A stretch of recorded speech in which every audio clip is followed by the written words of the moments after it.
Hello guys, welcome back to my channel and welcome to my daily blogs.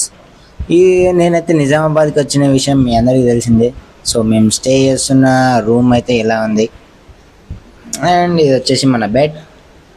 And ఇంకా ఇక్కడ మనం ముందు చూసుకుంటే మనం చూసుకున్నాం మీరు. అండ్ మేమైతే షూటింగ్ వెళ్ళడానికి స్టార్ట్ అయిపోయినాం. మా హోటల్కి దగ్గరలోనే మా సార్ వాళ్ళ ఉండే హోటల్ కూడా అవుతుంది. సో మేమిద్దరం అయితే కలిసి నడుచుకుంటూ వెళ్తున్నాం వాళ్ళ దగ్గరికి. అక్కడికి వెళ్ళి వెహికల్ వెళ్ళాలి. అండ్ మేమైతే వాళ్ళ దగ్గరికి వచ్చేసి వెహికల్ కూడా ఎక్కేసినాం ఆల్రెడీ. ఇక మా జర్నీ అయితే ఇక్కడ నుంచి స్టార్ట్ అయింది. స్టార్ట్ అయ్యే ముందు ఒక చిన్న స్మైల్. అండ్ ఇక్కడ రైట్ సైడ్ చూసుకుంటే మా సార్ అవుతున్నాడు. అండ్ మన లెఫ్ట్ సైడ్ చూసుకుంటే లైన్ ఎడిటర్ అన్న అవుతున్నాడు. అండ్ మన లొకేషన్ కూడా దాదాపు వచ్చేసినాం. ఇది వచ్చేసి నిజామాబాద్లో ఉన్న చెరువు ఉంది కదా, ఆ చెరువు సరౌండింగ్ ప్లేసెస్ ఇదంటే. ఇక్కడ చూసుకుంటే ఒక కార్లు తెగ దొరలడం చూసి మేమైతే ఫుల్ నవ్వుకుంటూ వెళ్తున్నాం. ఆయన చూస్తున్నారు కదా, మనమైతే చెరువులోకి వచ్చేసాం. కానీ చెరువులో నీళ్ళు లేవని అడగకండి, ఎందుకంటే ఎండాకాలం కాబట్టి కొద్దిగా తగ్గిపోయినాయి. సో మనకు షూటింగ్ చేసుకోవడానికి కూడా వీలుగా ఉంది. కార్ తెగ ఊగుతుంది భయ్య, మామూలుగా కాదు.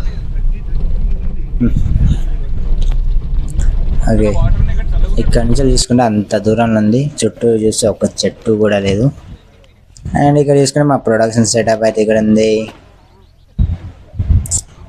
వచ్చిన మిగతా డిపార్ట్మెంట్ వాళ్ళందరూ అయితే టిఫిన్ చేస్తున్నారు. ఇంకా నేను మా ఫ్రెండ్ అయితే అలా సెట్లోకి నడుచుకుంటూ వెళ్తున్నాం. రణనాయుడు కాదు, కన్ననాయుడు.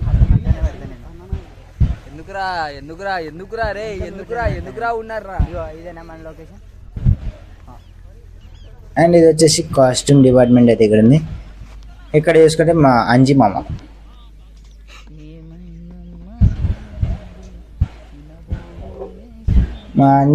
మైక్ డిపార్ట్మెంట్ అన్నమాట.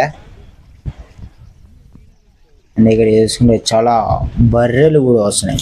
బర్రెలను చూడక చాలా రోజులైంది, ఎందుకంటే నేను సిటీలో ఉంటాను కదా. హైదరాబాద్లో ఉండేసరికి బర్రెలు కూడా గర్వైపోయినాయి భయ్యో. ఇక్కడ చూసుకుంటే వాతావరణం మాత్రం అదిరిపోయింది. ఏదో నాకు తెలంగాణలో ఉన్నట్టు మాత్రం అస్సలు లేదు. నేను కింద ఇంత ప్లెయిన్ గడ్డి, అది కూడా ఇంత పెద్ద స్పేస్లో చూసేసరికి కొంచెం డిఫరెంట్గానే హిట్ అవుతుంది. అండ్ మా సార్ అయితే రెగ్యులర్గా రెడీ అయినట్టే మేకప్ అయితే రెడీ అవుతున్నారు వేసుకుంటూ. ఇంకా అలా సెట్ని చూపిస్తే చూస్తున్నారు కదా, సెట్ మొత్తంలో ఒక 2 టెంట్స్ ఉన్నాయి.